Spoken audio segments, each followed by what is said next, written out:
Manne quotidienne d'aujourd'hui, lundi 9 octobre 2023. Thème: Dieu est bon. Dieu est bon. Test. Nahum, chapitre 1. Nous sommes à partir du verset 1 jusqu'au verset 9. Nahum, chapitre 1. Nous sommes à partir du verset 1 jusqu'au verset 9. Oracle sur Nénive, livre de prophétie de Nahum, El-Kosh. L'Éternel est un Dieu jaloux. Il se venge. L'Éternel se venge. Il est plein de fureur. L'Éternel se venge de ses adversaires et il garde rancune à ses ennemis. L'Éternel est lent à la colère. Il est grand par sa force. Il ne laisse pas impuni. L'Éternel marche dans la tempête, dans le corbillon. Les nuées sont la poussière de ses pieds. Il menace la mer et la dessèche. Il fait tarir tous les fleuves. Le Bassam et le Carmel languissent. Le fleuve du Liban se flétrit. Les montagnes s'ébranlent devant lui et les collines se fondent. La terre se soulève devant sa face. Le monde et tous ses habitants, qui résistera devant sa fureur, qui tiendra contre son ardeur, son ardente colère. Sa fureur se répand comme le feu et les rochers se brisent devant lui.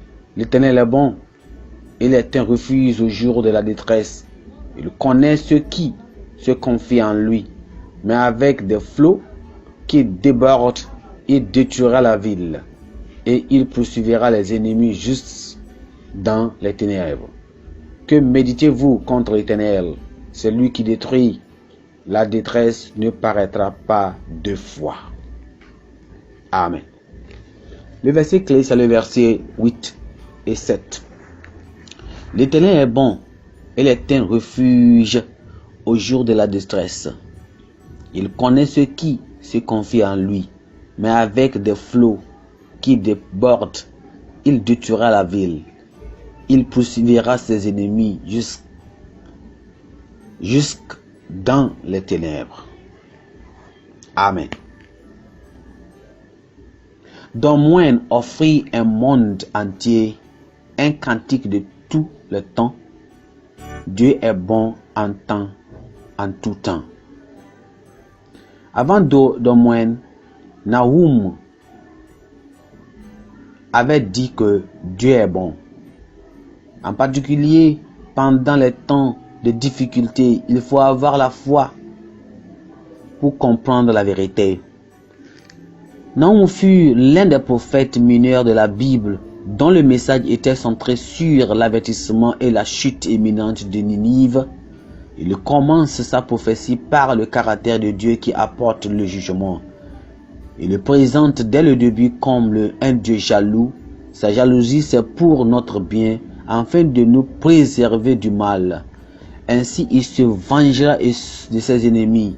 Il est aussi lent à la colère et grand par sa puissance. Nahum a déclaré la bonté de Dieu car il est une forteresse en temps de trouble. C'est ceux qui l'aiment et qui croient en lui voient sa bonté et bénéficient de la protection de sa forteresse. Dieu connaît ceux qui croient en lui. Il ne les connaît pas seulement dans le sens de leur identité, mais aussi dans la relation qu'il a avec eux.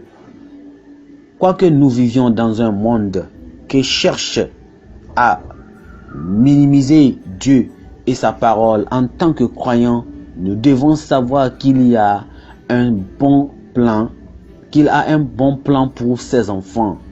Et nous devons mettre notre confiance en lui et en sa parole. La bonté de Dieu est réelle et réconfortante. Nous pouvons croire en lui pour prendre soin de nous dans un monde méchant et rempli de péchés. Dieu est bon en tout temps. Satan de même est mauvais de part et d'autre. Quand vous faites de ce que Dieu veut, votre Seigneur et votre Maître, il vous préservera du mal. Il fera cesser et vous protégera contre toutes les afflictions de la vie. Amen. Pensée du jour. Dieu est bon pour tous. Il l'a démontré sur la croix. Dieu est bon pour tous. Il l'a démontré sur la croix.